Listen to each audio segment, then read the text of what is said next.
When it was offered to me, I was really excited.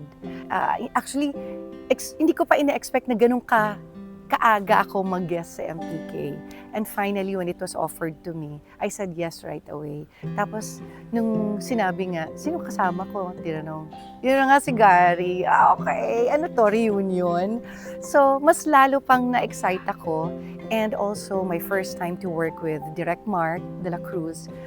Very excited at the same time, full of emotions ako ngayon. Kasi nga, yung ibang mga nakatrabaho ko before, years ago, kasama ko sila ngayon, yung mga production.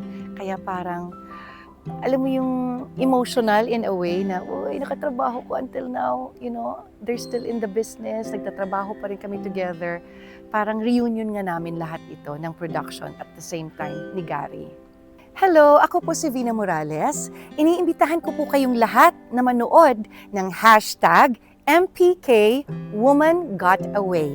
Ngayong Sabado po, 8:15 p.m. dito lang po sa GMA.